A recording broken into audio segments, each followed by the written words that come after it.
Well, good afternoon. Today, out at the fairgrounds, we crossed a milestone. We did our 25,000th test done by the city of Detroit. Doesn't include the hospitals, doesn't include anybody else, but the city of Detroit has now done 25,000 tests between the fairgrounds and between the Abbott 15-minute tests. We are now doing 1,500 tests a day. If you are working anywhere in the city of Detroit, you can get tested. Almost everybody we're testing now does not have symptoms. So you don't have to have symptoms, you don't have a prescription, but we want to get every single person who has to be out of their house and go to work, get them in and get them tested. And so if you're still coming to work in the city of Detroit and your company is not already called up, just call us, we'll get you scheduled, you'll get in the next few days, and we will let you know if you're infectious or you're not. Some interesting numbers now that we've had a chance to do these 25,000 tests. Detroiters, since the beginning of this, 27% of Detroiters have tested positive for COVID-19. 26% of suburbanites have tested positive, and we've done several thousand suburbanites at the fairgrounds at once. 27% positive Detroiters, 26% positive suburbanites. This virus is all through southeastern Michigan. There's no artificial borders. And people in the suburbs should be just as conscious as the residents of Detroit. And I don't normally spend a lot of time giving advice to folks in the suburbs, but I tell you, I was all around the region over the weekend. People in Detroit are pretty diligent about wearing masks. They're taking this very seriously. I see a lot of people out in the suburbs that aren't, and you're deluding yourself if you don't think that you are at risk. For the last week, 10% of everybody we tested positive, and nearly all of them had no symptoms. And we're continuing to see the same evidence over and over. In Wayne, Oakland, and Macomb County, people who don't have symptoms, there's a 10% chance you still have the virus, you're still infectious to your friends, your family, and your neighbors. So wear a mask if you are near anybody else. The testing accomplishment has been remarkable. A lot of people in the country are saying we can't get tests in the city of Detroit. We've got the tests. We just got another shipment of 20,000 test kits. But I want to again thank Quicken, which has 40 people right now taking your phone calls and scheduling the appointments. Dan Gilbert's going to end up donating basically $1 million of staff time running this call center for us. We're deeply appreciative. And of course, Henry Ford DMC and Trinity Health have been contributing their folks out doing the testing. And I'm really pleased to say that Ascension, the St. John's Providence system, has just announced they will be joining us as well. So we will now have 4 systems along with Wayne State who are out there doing the testing at the website. We're going to have even more transportation options announced tomorrow for people who don't have their own transportation. But we are going to be doing more testing, not less. Today we're at 1,500 a day. If we need to, we'll go to 2,000 a day. We are going to make sure every Detroiter ultimately that needs a test can get one. I'm going to talk about where we always focus, which is the charts and the progress that we're making. Everybody knows the tragedy that we have lived through in this city, and we are now up to 248 deaths in nursing homes, which is a number that's very difficult even to get your mind around. But that has come under control since Denise Fair and the team have gone through them. But here's where we are. You can see each day what's happened and the decline. The state of Michigan's site for counting has been down since 5 o'clock last night. So we don't have updated numbers today. So the numbers I'll give you are through Friday, May 1st. But again, you can see a trend that is not being replicated in other places. 4 weeks ago, 239 of our neighbors died. 3 weeks ago, 258. 2 weeks ago, 259. A week ago, we saw the impact of Detroiters' commitment to social distancing when we went down to 145, and then the last 7 days down to 73. This is being done by Detroiters committed to each other. And as I drove here today, I must have seen 20, 25 people out waiting for buses or on the street, and nearly every one of them had a mask on. That's what is driving this number, and I'm deeply appreciative to the people of this city. The issue that I continue to raise with the healthcare systems, we have to be open to take care of other patients. We're seeing signs of that, and I was really pleased to see the letter Dr. Joan A. Caldoun released in the last 24 hours, which is guidance to the healthcare systems. I would urge every healthcare system to read the letter. It emphasizes that you have broad discretion in getting your patients care, and it does a beautiful job of laying out the details of how it should be done. But it's very clear that it is time to restart the healthcare system in this region, and it is now incumbent on the healthcare, the hospitals and systems themselves to explain to your patients what precautions you're taking. They need your care. They need to be able to feel they can come back with Dr. Caldoun's guidance.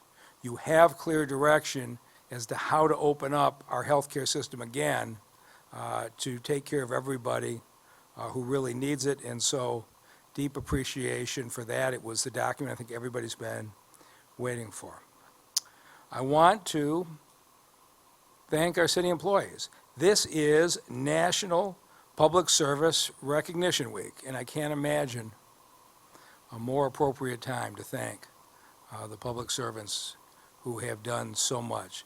The police, the fire, the EMTs, the DDOT drivers, and everybody behind the scenes in all of the city departments. Right now, City Council is in the process of adopting a budget. It's not getting a lot of attention. There's a whole lot of folks doing really hard work to get this done. And unlike some of the drama you're seeing in Lansing, you're seeing the mayor and council deal with a $350 million budget deficit professionally, without a lot of acting up, without a lot of rancor, just getting down to work. And city council leadership, particularly Council President Brenda Jones and Budget Chair Janae Ayers, have just set a tone that says we are going to balance this budget. We're not going to play political games. And the conversation has been, how do we make sure that we're operating in the black so there's no chance we ever see Kevin Orr come back here again. And I'm confident that my partners on City Council are going to get a good budget done in the next 24 hours. It's National Public Service Day for the 200 general service employees who came back to work and the 200 DPW employees who came back to work today, the people cutting the grass, the people repairing the roads. And because we have the strictest medical guidelines, and we made each of them take a COVID-19 test before they come back, we found that 20 of our 200 general service employees who had been at home tested positive. I think not one of them had symptoms.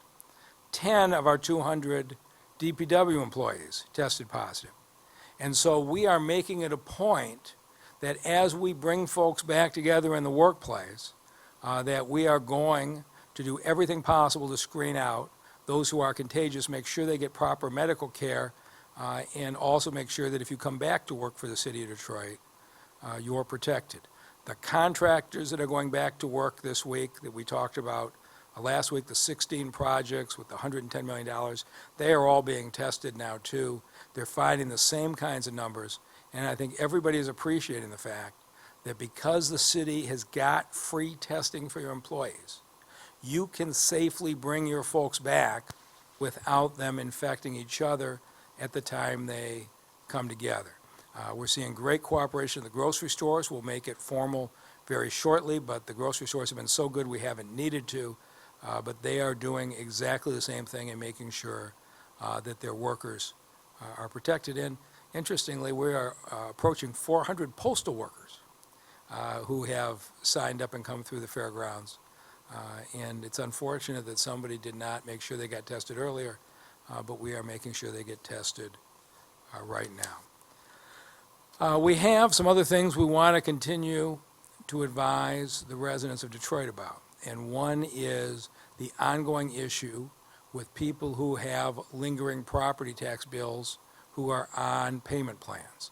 And everybody in this city knows what has happened. You had people who have had bills extending back to 2011, 2012, 2013, were on payment plans. Those assessments in many cases probably were not fair at the time.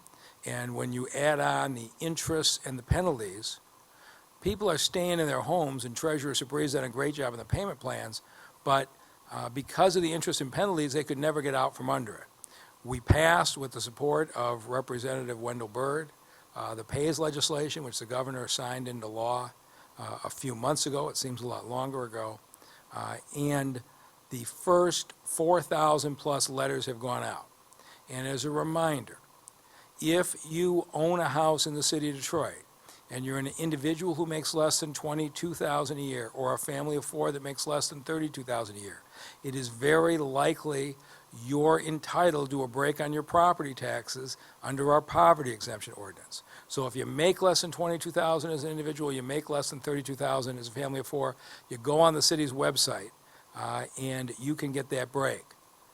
What the PAYS bill did was said if you fell into that category and you have old bills that have been haunting you for years, you can knock those interests and penalties off, and in many cases, half or two-thirds of your payments can be reduced.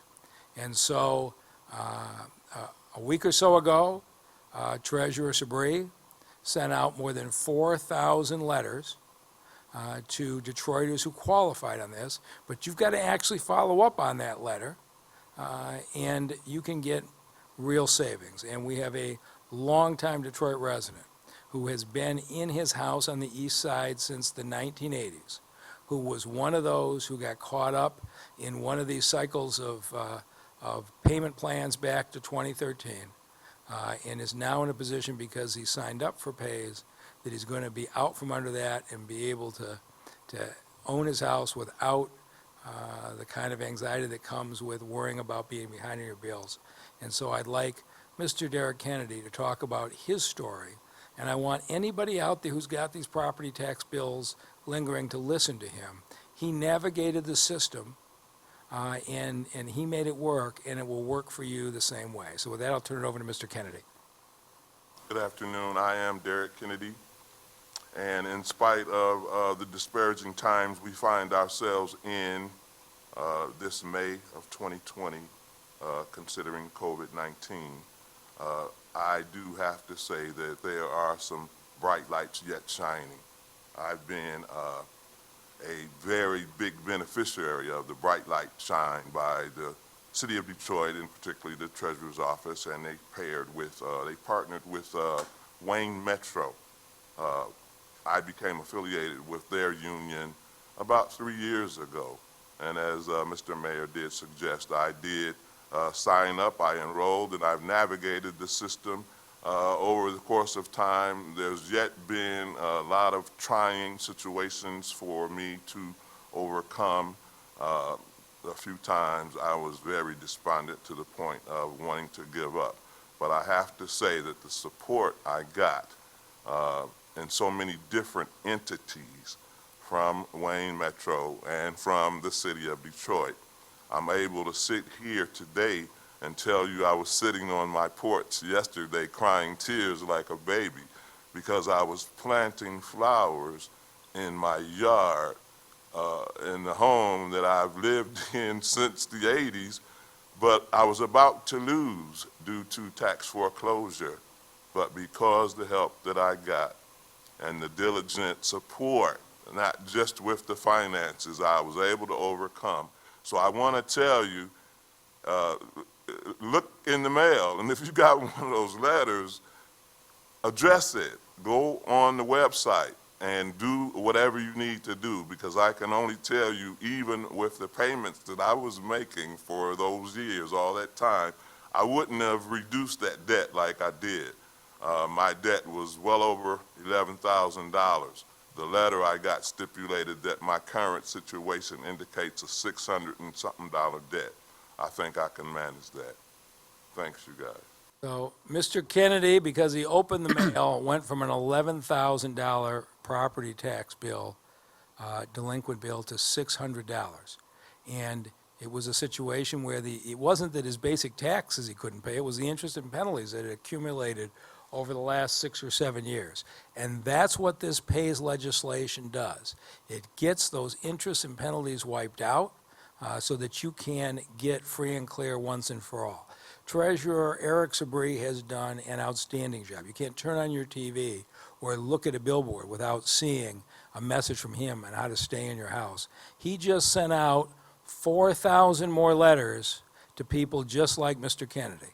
And we want 4,000 Detroiters to respond to those letters and get the same kind of outcome. And with that, I'll turn it over to Treasurer Sabri. Thank you, Mr. Mayor. I want to tell you, during this COVID-19 pandemic, we had a special challenge because we had many of our employees on furlough. So we our call center wasn't operating. So we sent out the 4,600 letters to eligible applicants for the PAYS program. But unlike our original plan, we weren't going to be able to host them individually into the office. So what we did, our IT team did a fantastic job developing a payment plan that applicants can go online and enroll in the Pay-As-You-Stay program.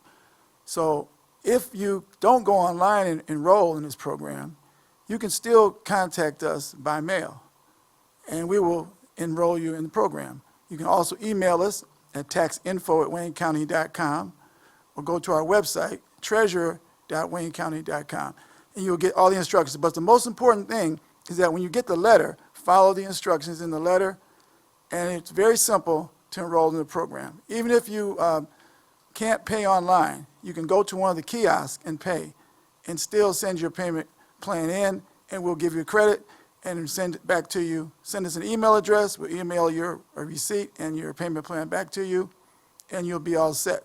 So just like Mr. Kennedy, read the mail, and I want to take a moment too, like the mayor, and thank our county employees who are working diligently through this process, through this COVID-19 pandemic, getting all the work done, making sure that people get paid, making sure that the payment plans are being addressed, and this PAYS program goes on as planned. So far, it's going well. We've got over 299 people enrolled, and we also had another 311 people who had zero balance. Once the calculations were done, they automatically went to zero balance. So we encourage you to follow through and get this payment plan registered, enrolled in the program. So we're going to come through this COVID-19 thing. And we want to make sure when you do, you come through safe in the security of your home. Denise Fair, it's becoming clear to us that while we've dramatically reduced the COVID-19 spread in this community, it's still primarily being spread in two places: in work sites, which is why we are testing them so heavily, and at senior housing. We've been through the nursing homes, but every single person who dies in the city, I look at the details of that citizen that we lost. And I can tell you the last 10 death reports we've had, 9 of them have been over the age of 70. This is more and more becoming a killer of our elderly.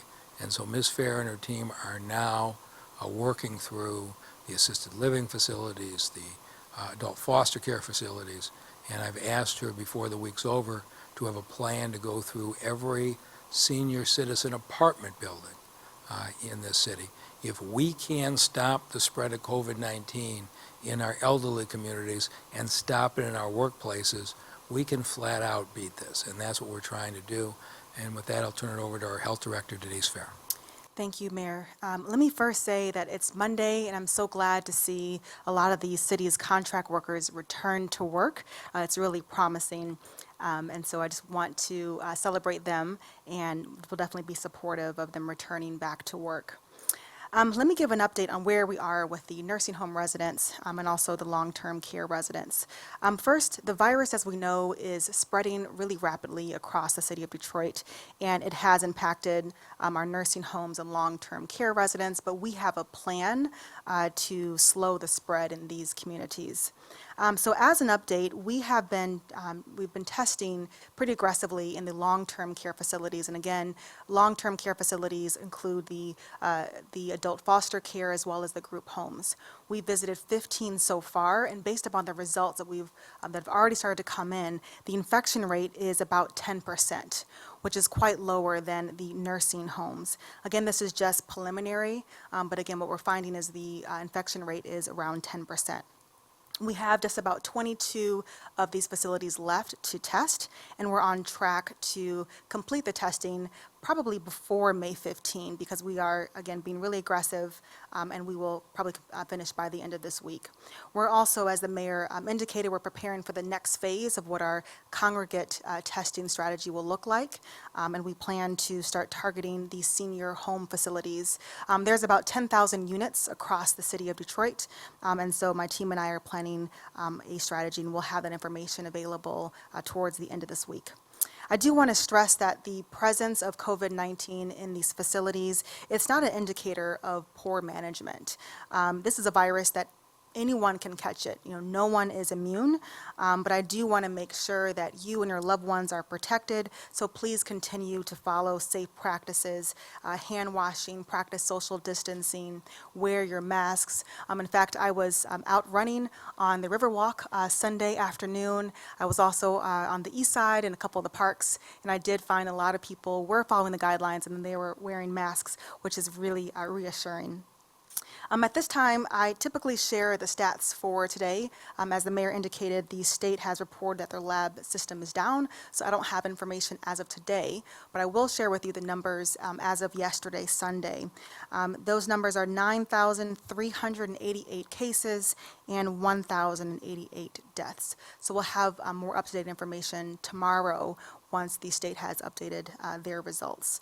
So again, this is real, this is affecting all of us, and we need to continue doing our part.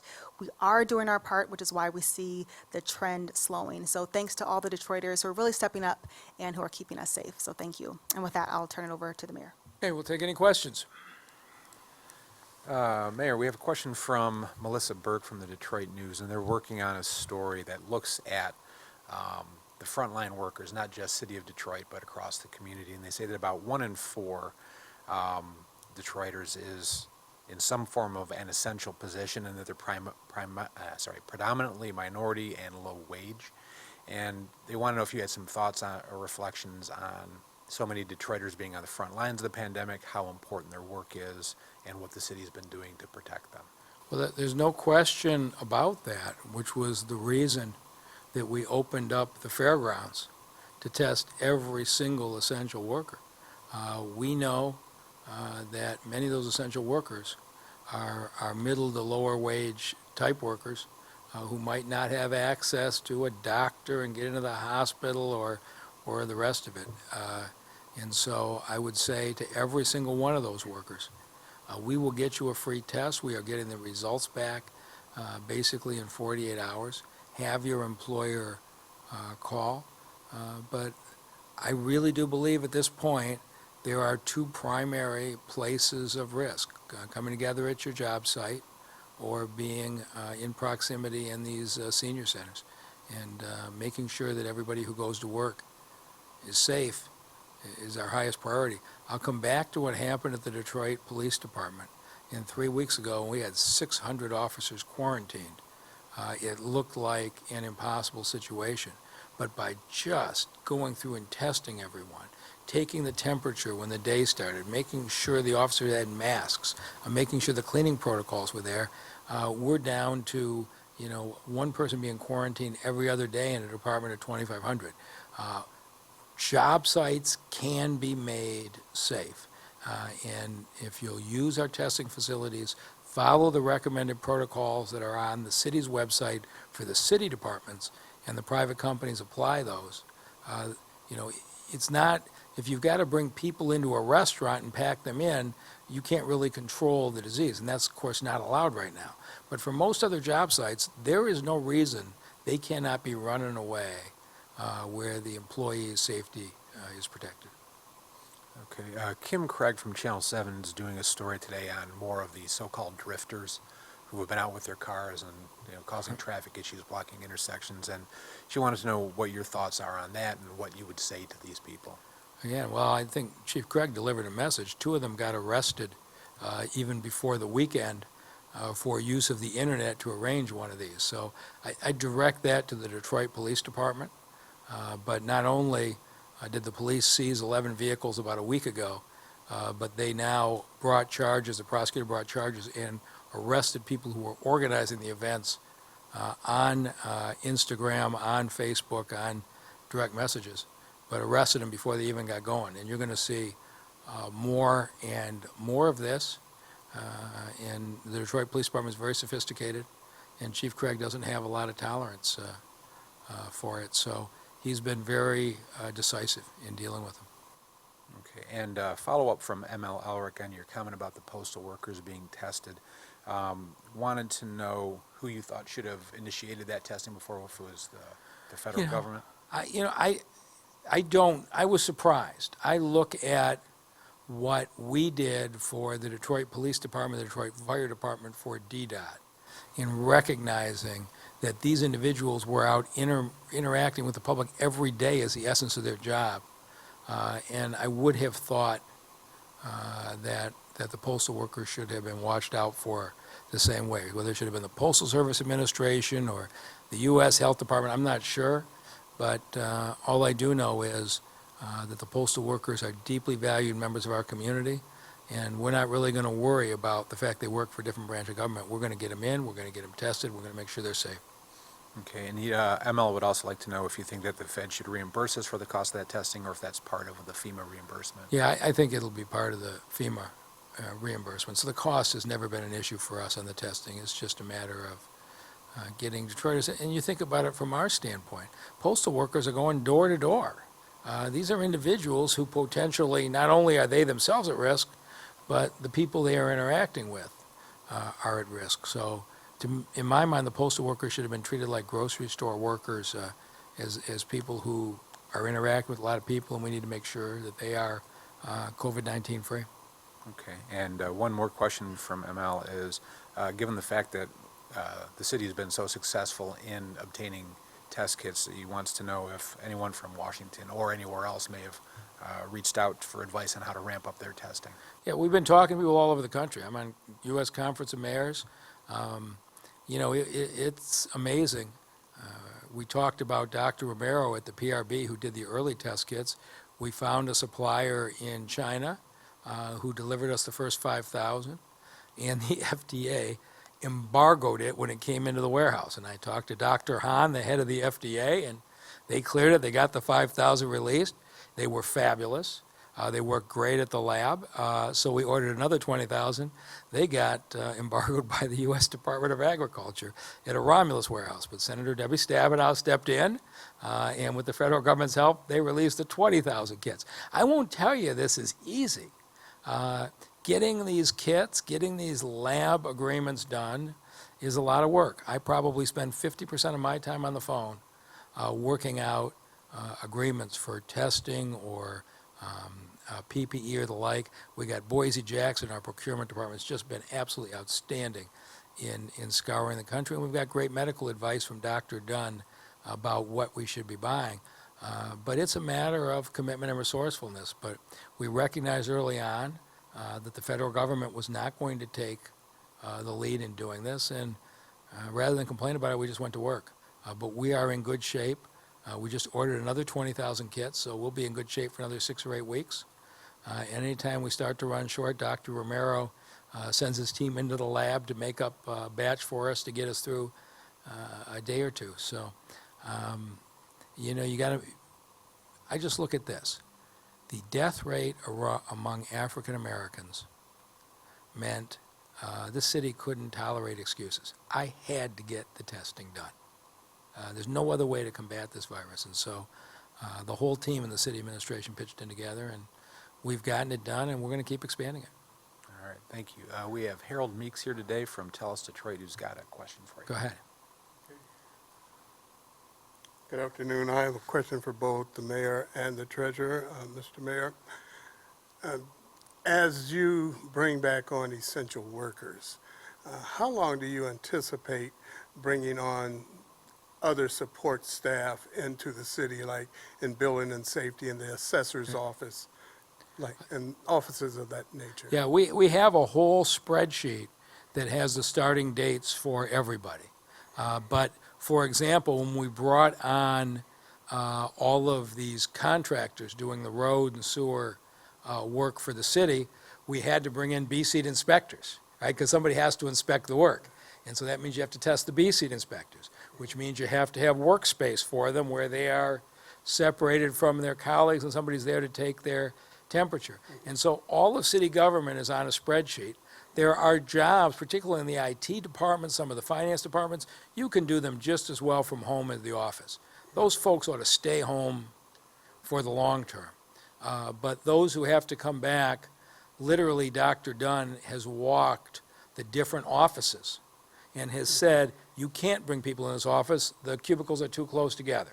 These are the changes you're going to have to make. So we are not rushing anybody back to work unless we're sure that it is medically safe.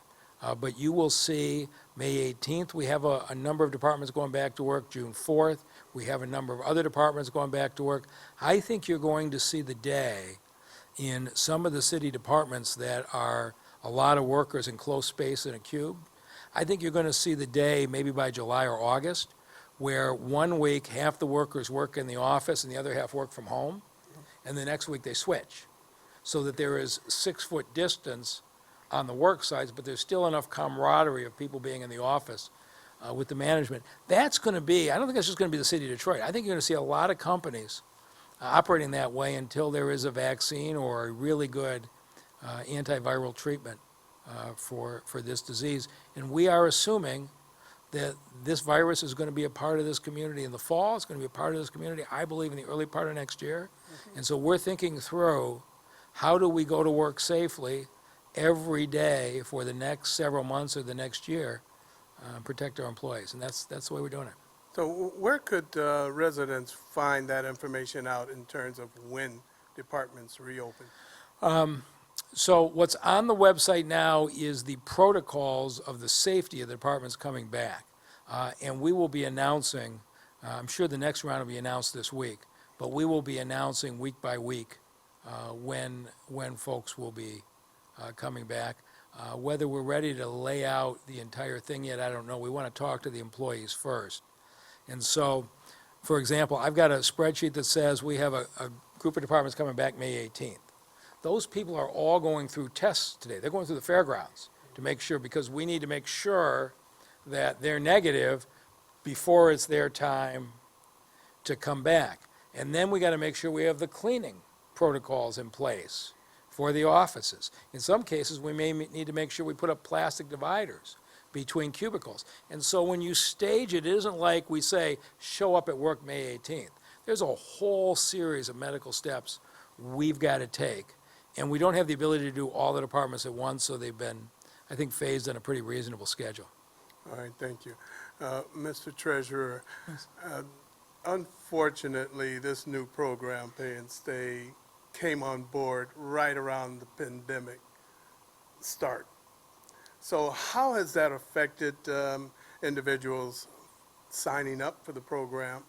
And what would you say the success rate to date has been with the new program? Well, I think that the fact that our IT department did a fantastic job developing a payment plan for online, and it allows people to enroll online instead of having to come into the office and fill out the paperwork there. This has been a big plus for us. Also, people can do it through the mail, and it's working well. So far, like I said, we've had 311 people have a zero balance automatically, and another 299 actually enrolled. And 45% of that group paid it in one lump sum. They paid it off in one lump sum. So it's working well. We just need to get the word out even more for people to respond. We don't want them to wait till the last minute and We want them to respond right away and take advantage of the program. But we're working well with the restrictions that we have in terms of not being able to see the people individually. We're bringing our staff back gradually, and we'll probably go to appointments.